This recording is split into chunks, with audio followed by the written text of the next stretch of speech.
Hi everyone. Wanted to do a quick review of what I'm calling the world of biblical scholarship. In other words, go through one more time and talk about all of the various methods that are ways that scholars look at the Bibles, and also cover one more topic at the end.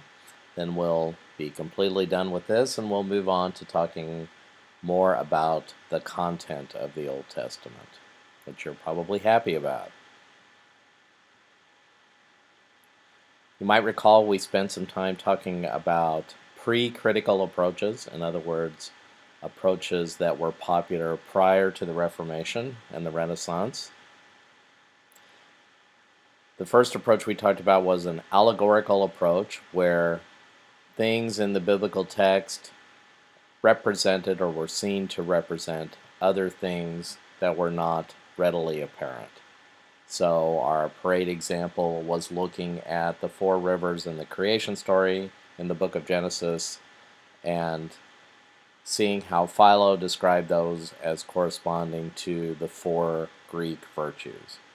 Now that's not something you as a reader would have ever been able to figure out, but because Philo was a smart guy, he had this idea and he thought it was a good one. The other technique that we spent quite a bit of time on was midrash, and particularly because midrash highlights the fact that the Bible leaves a lot of unanswered questions. So midrash focuses on trying to fill these gaps, and one of the gaps we looked at was, where did Cain's wife come from in the Cain and Abel story?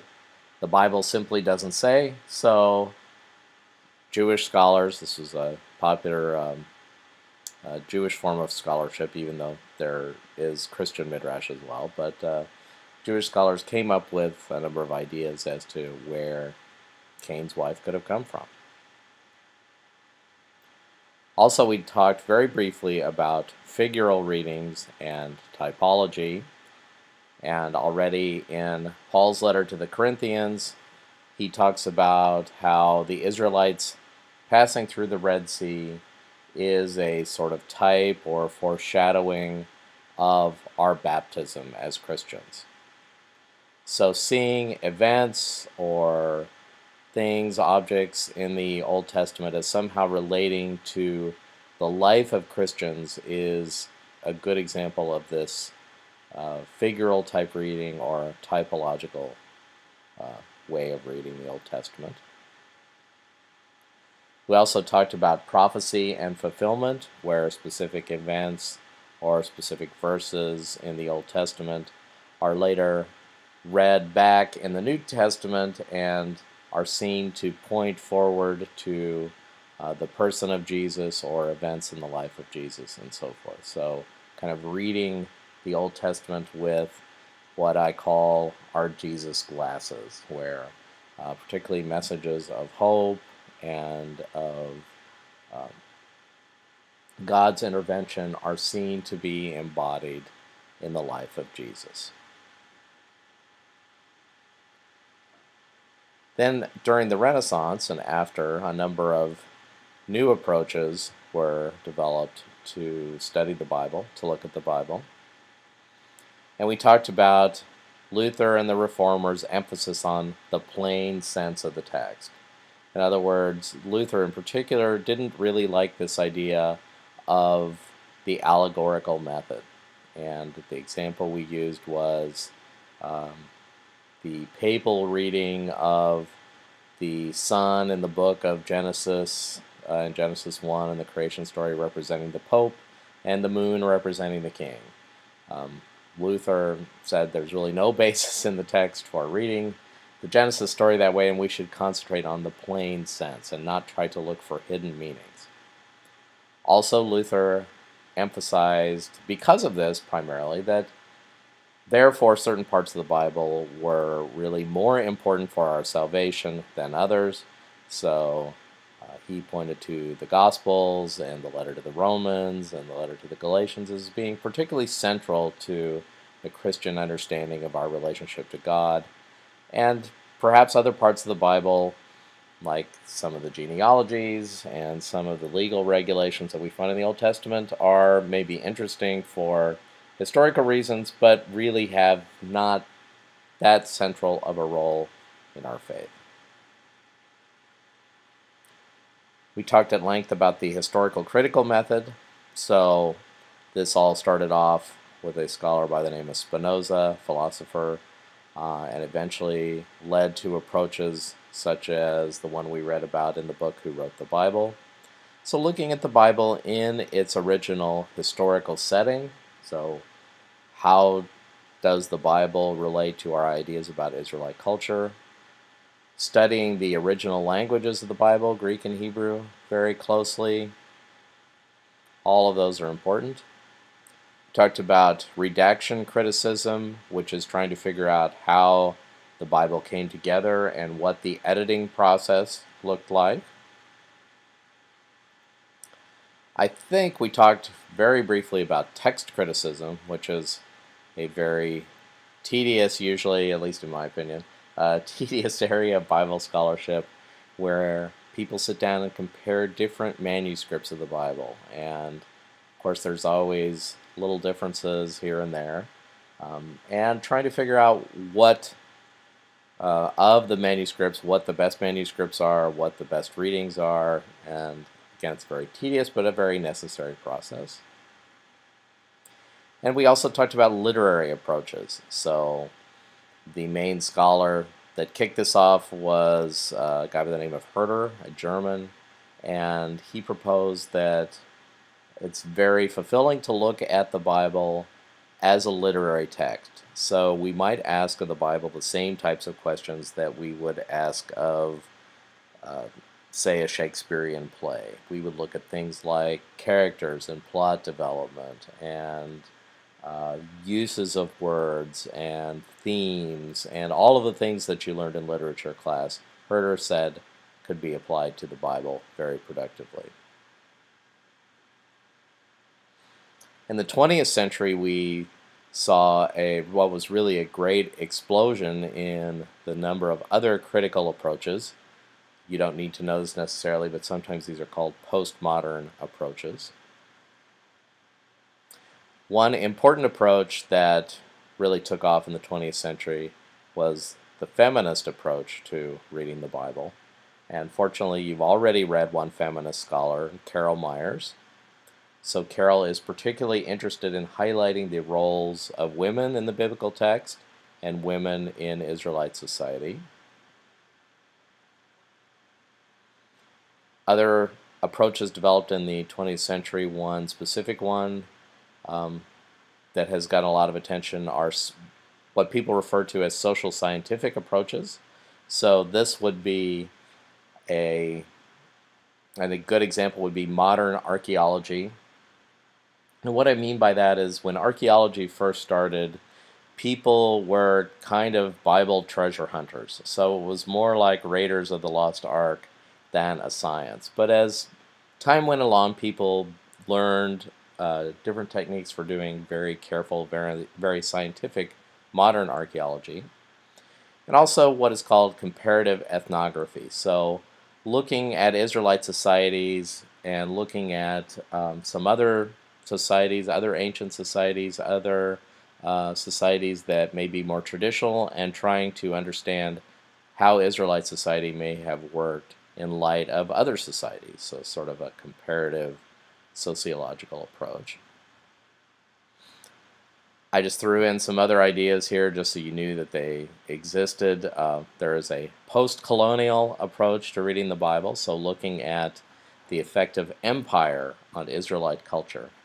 You may remember from the very first class that Israel sat on the crossroads, or one of the crossroads in the ancient world, and it got invaded a lot. So people look at the biblical text and try to understand how it functioned vis-a-vis the empires that were around it. There are even psychological approaches. So someone might look at the prophet Ezekiel from a psychological standpoint. So there's lots and lots and lots of different approaches to looking at the Bible. that came out during the 20th century. So it's a very rich but also maybe somewhat fragmented area of scholarship where there are a lot of people doing a lot of different things. Do scholars just use one approach? I would say no, that the best scholars use multiple approaches. So as you can tell, I'm a big fan of Carol Myers, and she uses a feminist approach to looking at the Bible. She is also a professional archaeologist, so she uses social scientific methods and comparative ethnography.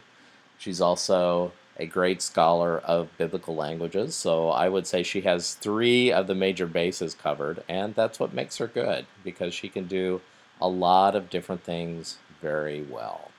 So I would say the best scholars use multiple approaches, and sometimes when you read things, people jump around from different approaches, so you might not even really realize what particular approach you're reading, but that's perfectly fine. It's just good to be aware that they're out there. One more topic, one more approach to reading the Bible that we must talk about before we leave this section, and that is biblical fundamentalism. So the word fundamentalist gets thrown around a lot, particularly now, but the term actually comes from a specific historic context that it's good to be aware of. Biblical fundamentalism is a response to the increasing importance of science, and particularly Darwin and the theory of evolution, and also what scientists call deep time geology, not theology, geology. In other words, looking at fossils and realizing that the Earth is probably more than 6,000 or 8,000 years old, and perhaps millions, billions of years old. So in 1860, and one of the reasons I wanted to talk about it is there's a sort of Anglican angle to all this. In Oxford in 1860, a not very thick book was published called Essays and Reviews. It has a very innocuous title, published by a number of Bible scholars, and a number of these scholars were also Church of England clergymen. Here's a edition of Essays and Reviews.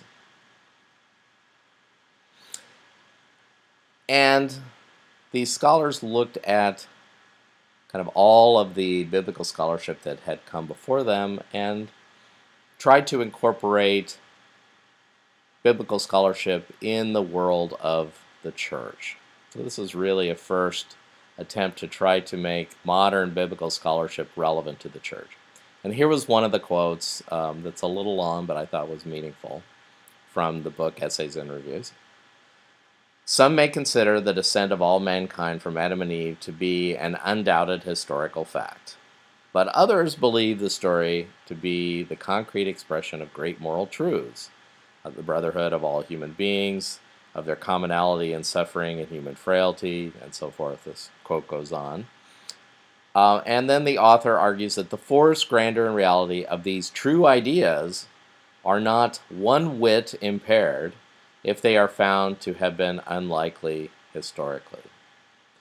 In other words, some of the authors in Essays and Reviews said, really the historical accuracy of the Bible is not nearly as important as the great moral truths, or you might say the theological ideas of the Bible. But that's really what we need to be focusing on, and not get too hung up on the fact that not all people may be descended from a real Adam and Eve in the Bible. As you might imagine, this created a great outcry, and in the U.S. in particular, there was a lot of controversy, and this resulted in the Niagara Bible Conference that was held in 1876 to 1897.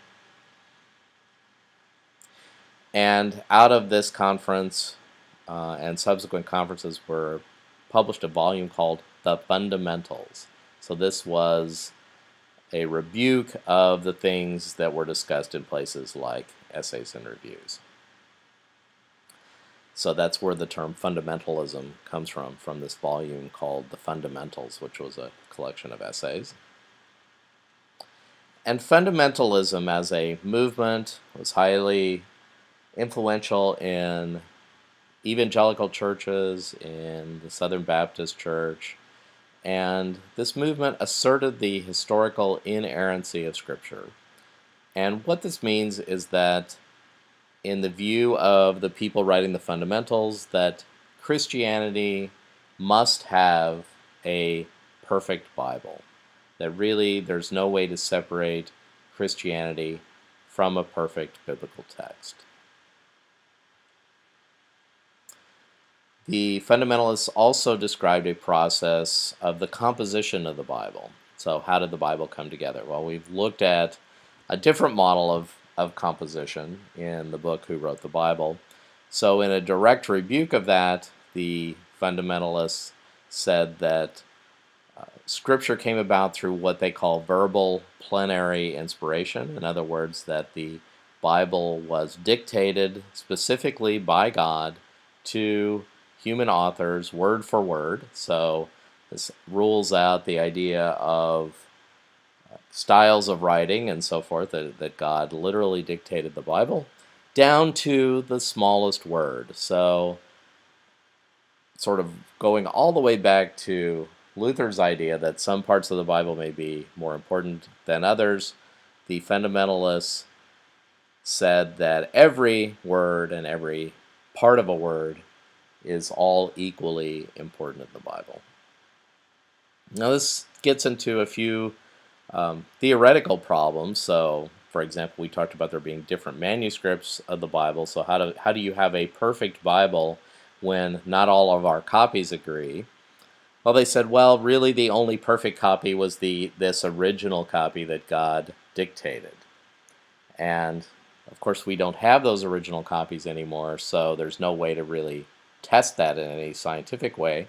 So the idea of a perfect inerrant Bible becomes I would say, an article of faith.